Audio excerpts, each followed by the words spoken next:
Some podcasters call the summer of fun. Shout out to Upgrade, one of my favorite podcasts. And I have been traveling a ton. I didn't mean for that to rhyme, but here we are. So I decided that this solo episode, instead of going deep into some automation, will be about some tools that I'm trying either to help me automate better or just to save me time and do my job better. I think that these are really interesting, which is why I want to share them with you, because I think they'll be interesting for you too. There I go, rhyming again. I promise I don't mean to do that. I'm really not a poet, and I know it. Okay, that one was on purpose.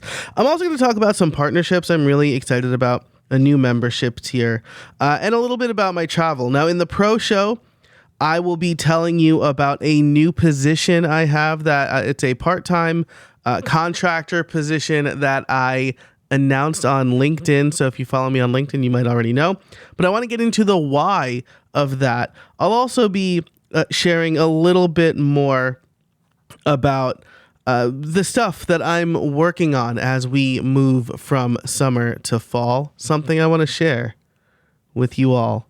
So that's it. That's going to be the whole episode. I hope you enjoy it. You'll be able to find all of the show notes over at howibuilt.it/327. Do me a favor. I'm running a little experiment. If you like this episode or you like this show, give it a rating and review in Apple Podcasts. That will, it won't help people discover the show, but it offers social proof for people who come across the show. And I think I'm really close to 100 reviews. I don't usually ask for them. So I'd really, if you are enjoying the show, I'd really appreciate a rating and review. Now, let's get to the brand new intro and then the episode. Hey everybody, and welcome to How I Built It, the podcast that helps busy solopreneurs and creators grow their business without spending too much time on it. I'm your host, Joe Casabona, and each week I bring you interviews and case studies on how to build a better business through smarter processes, time management, and effective content creation. It's like getting free coaching calls from successful solopreneurs. By the end of each episode, you'll have 1 to 3 takeaways you can implement today to stop spending time in your business and more time on your business or with your friends, your family, reading, or however you choose to spend your free time.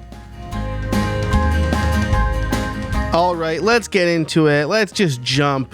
Actually, you know what? I don't want to make the partnerships I'm excited about too close to the actual sponsorships read, though they might be anyway. So I will tell you about the partnerships I'm excited about right now. The first is RSS.com. I am a content creator and evangelist for them now. I alluded to that in the intro. And again, if you follow me on LinkedIn, you'll know that is the case. I just love what they're doing.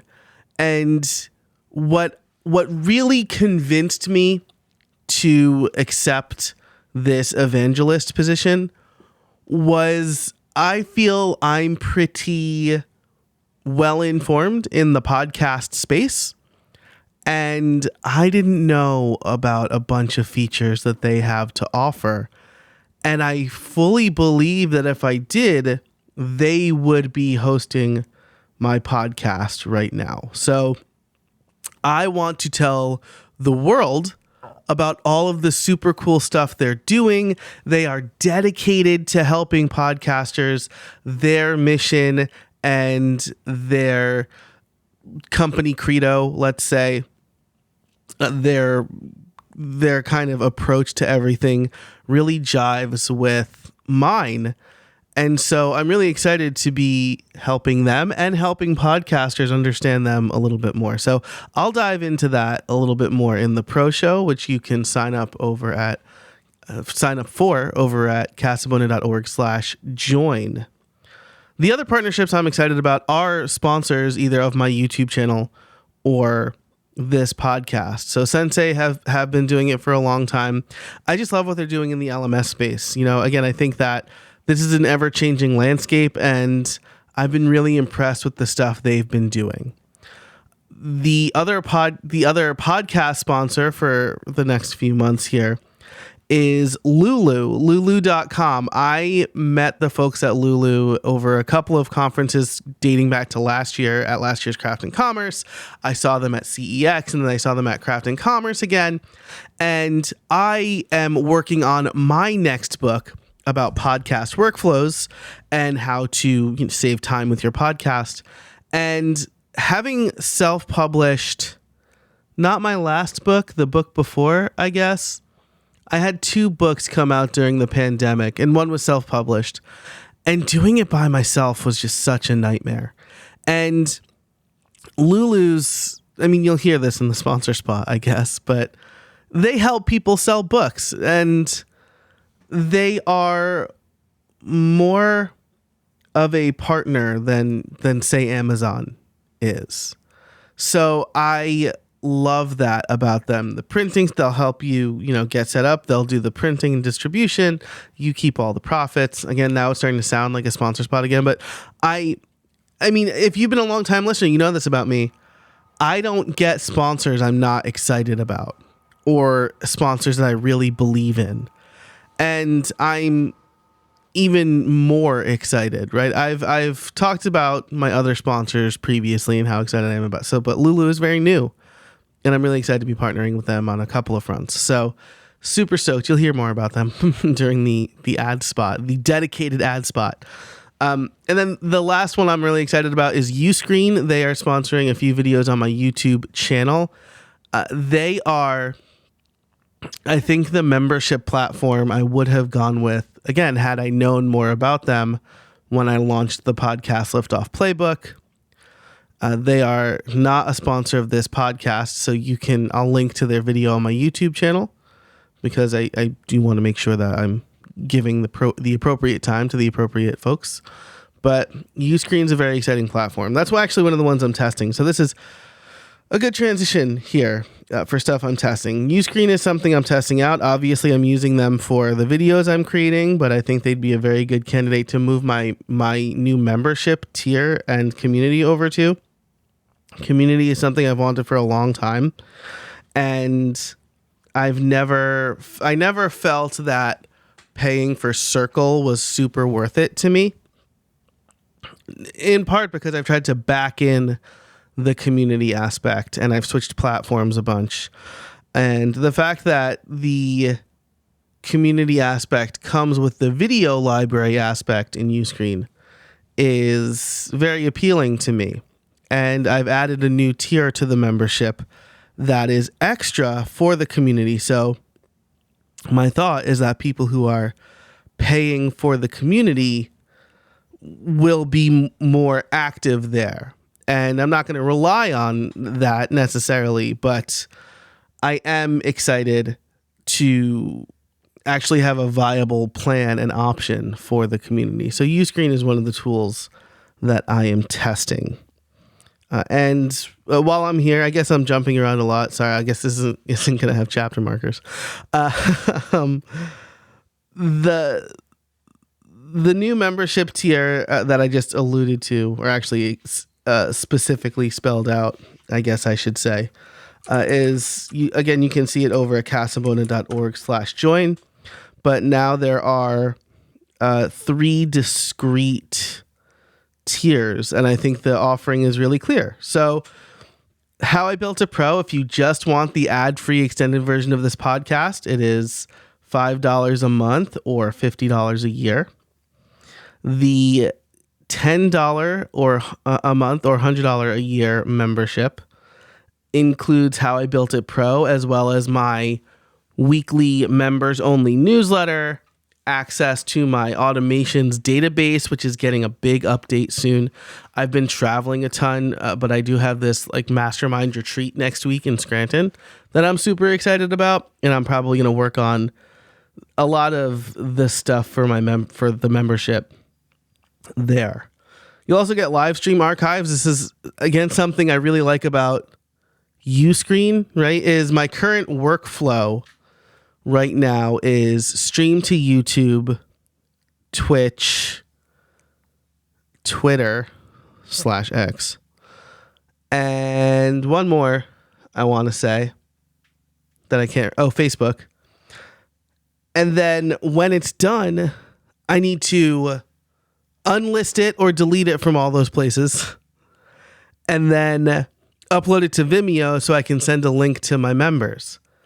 But with Uscreen, since they support live streaming, I can simultaneously stream it to YouTube and my membership platform, and then just make it private in YouTube. And done. That's it. That's the whole workflow. So I'm really excited about that part of Uscreen. And then again, the last tier, $250 a year or $25 a month. That's an introductory price. That will almost definitely go up to like $40 or $50 a month because it includes everything I just mentioned, plus monthly live workshops that I would normally charge, $200 or something for. In the community. They are community and live workshops for the community only. So different from the live streams, they'll be more structured. There'll be actual takeaways from it. And so that's the kind of stuff I'm really excited about. That's the stuff that Uscreen will be able to help me with, which is super cool. So there you go. I just covered the new membership tier for you, I guess, before the ad break. So what we'll do is I'll talk a little bit about my travel, and then we'll have the ad break, and then I'll talk about the tools I'm trying not that I want to do that thing that YouTubers do where it's like, stick around till the end. Maybe I will put a chapter marker in for the tools I'm testing just so people can skip to that part if they want. But I'm actually going to have to break up this recording into two because I have a meeting in a few minutes. If you're really interested in how the sausage gets made, I'll talk about that meeting in the pro show as well. So if we're keeping track here, the pro show is going to cover why I partnered with RSS.com a little bit more, this meeting that I have in a few minutes. And the thing I actually have in my outline here, what I'm using Notion for, if you came across my blog or you are a member, then you'll know I have a blog post, a members only newsletter called Why I Continue to Choose Airtable over Notion. But in the intervening weeks, I've decided, Notion is really a lot better for certain things. And so I've decided to give it the old college try. So I will be sharing in the pro show what I'm using Notion for. Okay, so 10 minutes into this or more, and we have a programming note, which is cool. So I've done lots of travel. I tweeted or X this or whatever it's called. I posted it on Threads too. All of the travel that I've been doing this summer, mostly with family. Less just me, though that's going to change coming up. And so starting in, when was CEX? Was that May? Yeah, so May, I went to Cleveland for CEX. In June, I went to Boise for Craft and Commerce. And then for 3 or 4 solid weeks, I was traveling to various places via car. So went to visit my parents in New York. That's a 3-hour drive from where I live. The next weekend, we took our annual family vacation to Bethany Beach, Delaware, which, fun fact, that is close to where the current president of the United States also vacations. Luckily, our vacation has never collided with his because I assume that makes navigating the town a traffic and logistical nightmare. No commentary on the president. Just when the president comes to town, there's a lot of Secret Service and things that might disrupt a otherwise peaceful vacation, is my perception. I have no idea. So we stayed there for a week. Then we got home the next weekend. I just got back from this. Actually, yesterday, as I record this, we went to Lake George to visit my brother. That's about a 6-hour drive from us. And then in the coming weeks, I'm doing the Mastermind in Scranton. I'm visiting my parents again. All 3 of my brothers will be in the same house for the first time since the pandemic. There will be 4 children there. 3 are mine. 1 is my nephew. So it's gonna be wild, but it'll be fun. Then I'm going back to Scranton for an alumni event. And then in October, the first week in October, I'm going to Cabo Press. So it's just been very busy. Lots of travel, lots of good things. But as a result, I've been kind of rethinking how I'm going to do my own workflows and keep on top of things. And it's been a little difficult. The summer is just always like that, right? Everything's in disarray. But also my son starts, he's moving from daycare to pre-K. And so our schedule is going to be a little bit up in the air for the first couple weeks of September. So it's just a lot's going on. But hopefully the tools I'm about to tell you about will help. But first, let's take a break to hear from our sponsors. Okay, so let's get to a few tools I'm testing, playing with. The first one is the Arc browser. This has been in development for a while. It's been in beta for a while. I've heard people talk about it. But when I was on a call with my friend Brian, he shared his screen. I saw the browser and I immediately downloaded it. So first of all, it's based on Chromium, which is like the open source browser framework that Google Chrome is based on. That means that switching from Chrome to Arc is seamless. Almost all of your settings, cookies, profiles, login things, passwords come over because it's the same underlying architecture. It's like Arc built features on top of Chrome.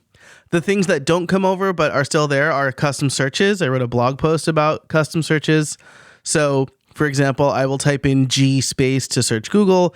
I'll type in TW space to search for my own tweets, like text in my own tweets. And I'll type in C space to search my blog. So things like that, all super seamless coming over from Arc. Some of the things I really love about Arc are spaces. I think spaces are better than tab groups.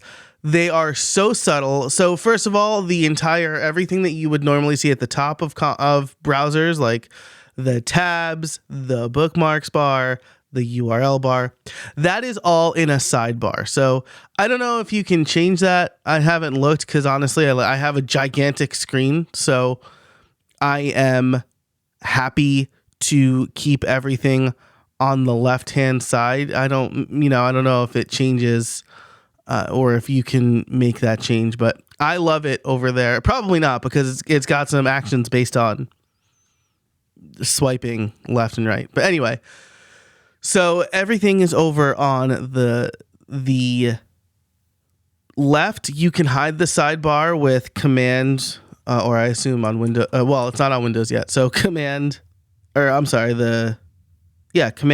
the little icon button, right? The little like swirly icon. So you can hide the search bar there. You can pin pages to the top. Then you have all of your tabs. Really nice. Tabs get archived, and you can auto archive tabs after a certain amount of time, 12 hours, 7 days, 30 days. So you don't just kind of collect tabs. But the tab groups, I think these are so much better. Or the spaces, rather. I think they're so much better than tab groups. So you create spaces by swiping to the left. You navigate by swiping left and right. And so you're creating these different contexts for your tab. So I have a primary tab group. I have my LinkedIn Learning script writing tab group. I have my social profiles. I have a recording, like how I built it, recording tab group where I keep my show notes and stuff like that. And then I have an RSS.com work space. And the thing I love about that is that each space can be associated with a different profile. So you can have completely different login cookies or whatever for the different profiles all within the same space. So for example, with RSS.com, I have my own, I have a different Reddit account. I have a different Adobe account. I have a different Quora account. And I don't need to open up an incognito browser to be logged in on those accounts in the RSS.com space. So workflow stuff, absolutely incredible. I love it. I think spaces are absolutely a much better. It's very out of sight, out of mind too, right? They're very easy to get to, but very out of sight, out of mind. So really love that. Each space can also be customized by sidebar color, icon, which can be an emoji or a built-in icon, and then a name. So you can easily identify them. All of the icons / emoji are also across the bottom. If you swipe all the way left, then you also get access to a few other features. I should probably do a whole video on this. I'm not going to go deep into everything, but they have built-in notes, which can be treated as a tab, and then you can export them easily, which I love, because I'll be like looking at a website maybe for a sponsor or talking points for a sponsor, and I'll want to write at the same time. I can keep all of that in Arc now. And I kind of alluded to this, but they also have a split view, so you can have two tabs open in the same window at the same time, which is super awesome. Love that. Okay, so that's kind of tab navigation stuff.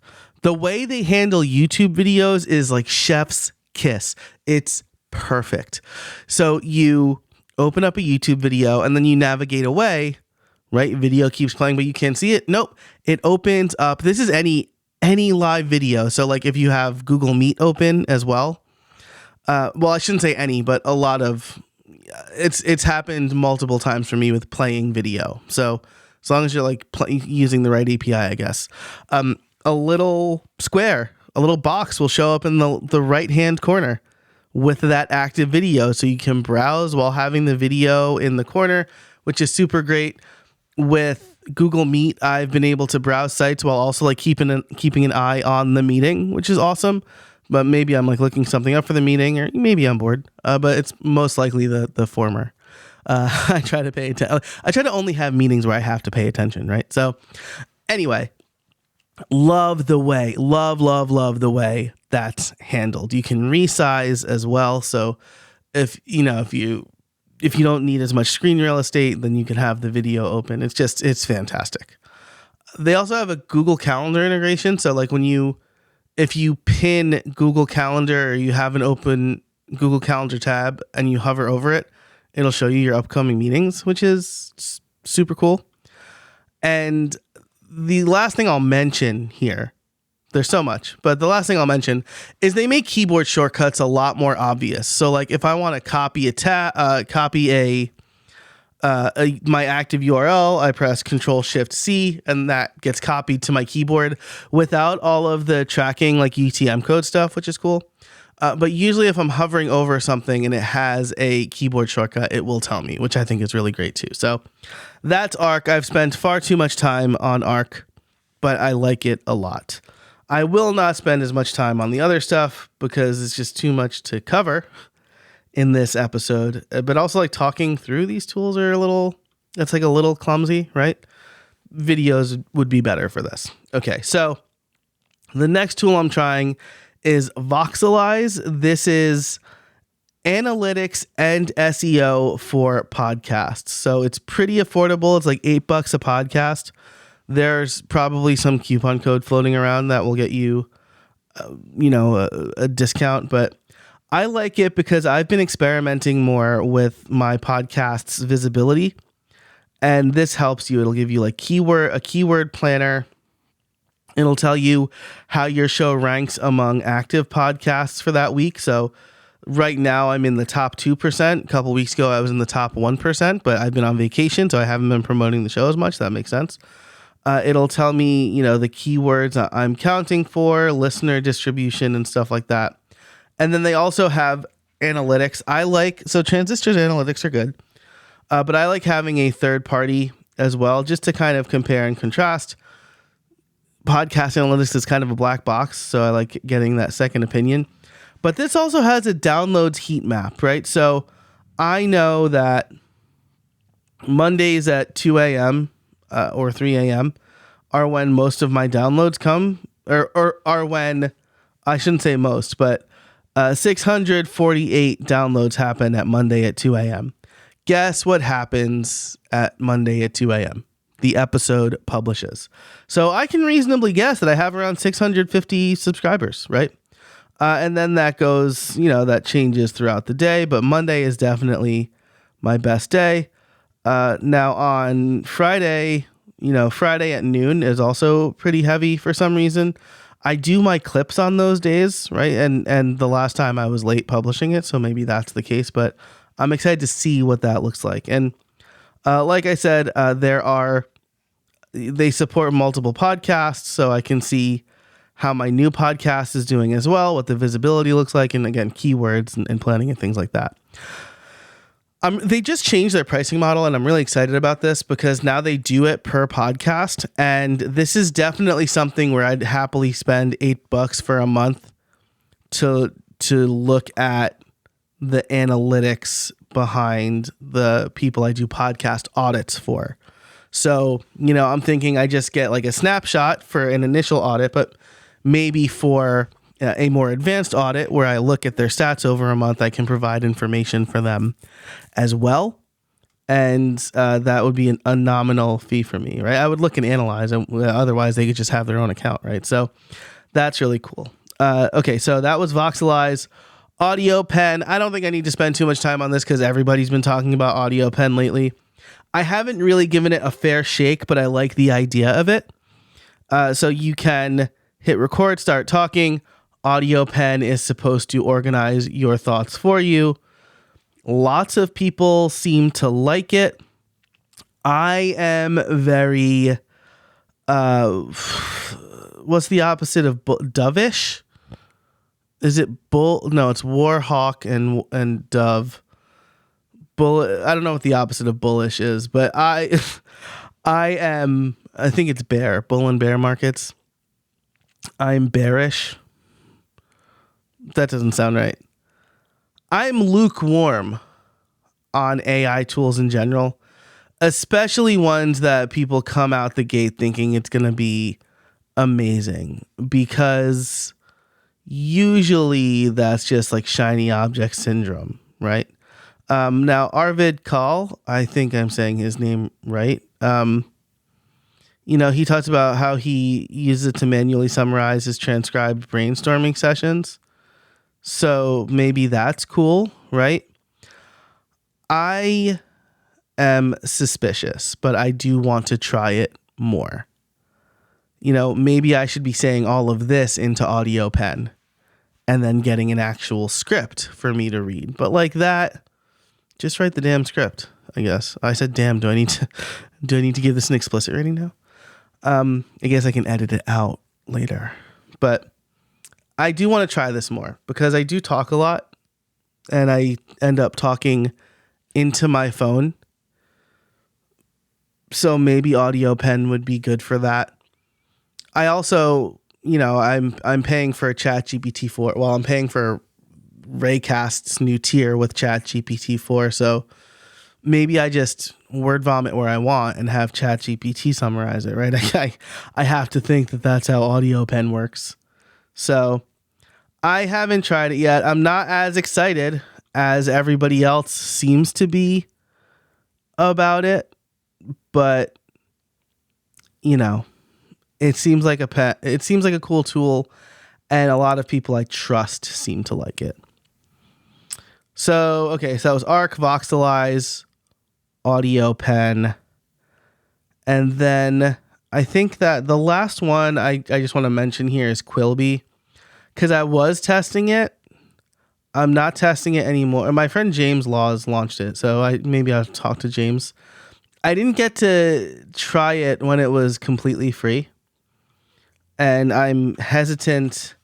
Again, that's it. Maybe that's the word I'm looking for. AI hesitant. I am hesitant of any tool that is supposed to replace something you do. So I was listening to a podcast the other day that was very obviously AI generated voice. And I guess it was like supplemental.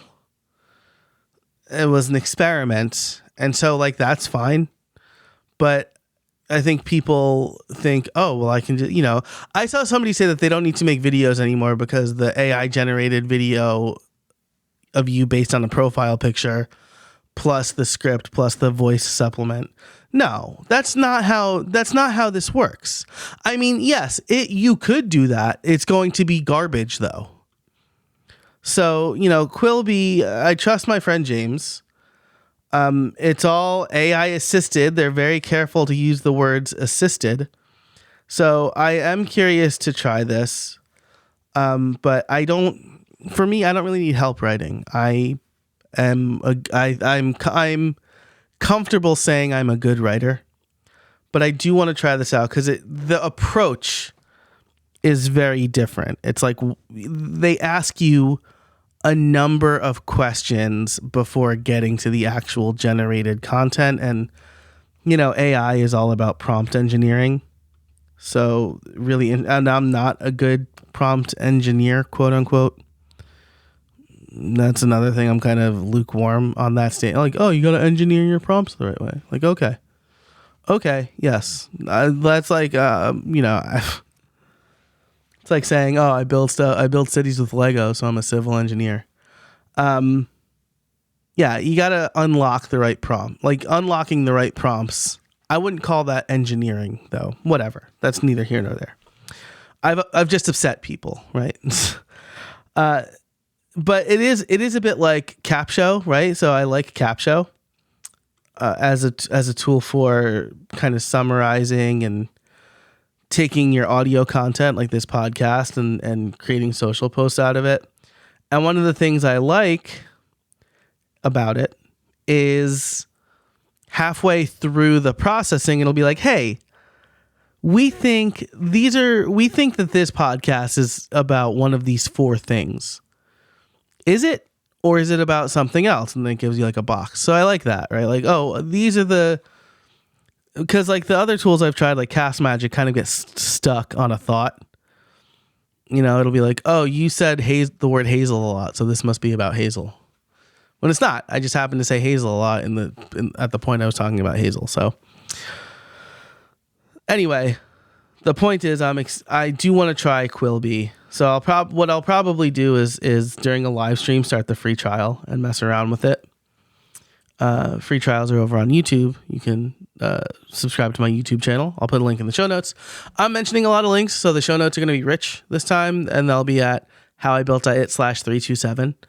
But that's everything I'm trying. So Arc, Voxelize, Audio Pen, and Quilby are the tools I'm trying right now. I know I'm getting long on time here, so I'll probably talk about this more in the Pro Show and maybe in a future episode, but definitely the Pro Show. I'm also trying Luma, LU.MA, as a way to handle my webinars.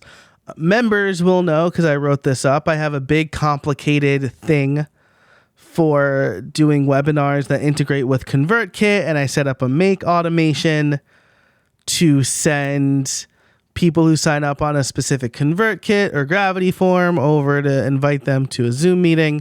Luma does all of this for free and is much, much easier. My toxic trait is over automating. And so in the Pro Show, I'll talk a little bit more about Luma. Again, you can head over to casabona.org/join to hear that conversation. Let me know what tools you're trying. Head on over to howibuilt.it/feedback, howibuilt.it/feedback, and let me know what tools you're trying. Maybe I'll mention some of them on the show, give you a little shout out. Again, for all of the show notes, you can head over to howibuilt.it/327. If you want to hear me talk about that meeting that I had to pause this recording for, I guess it's about BetterHelp and therapy. So if you want to hear me talk about that, I do that in the Pro Show. I'll also talk about what I'm using Notion for and a little bit more about my contract position with RSS.com. But that's it for this episode. Thanks so much to our sponsors. Thank you for listening. And until next time, get out there and build something.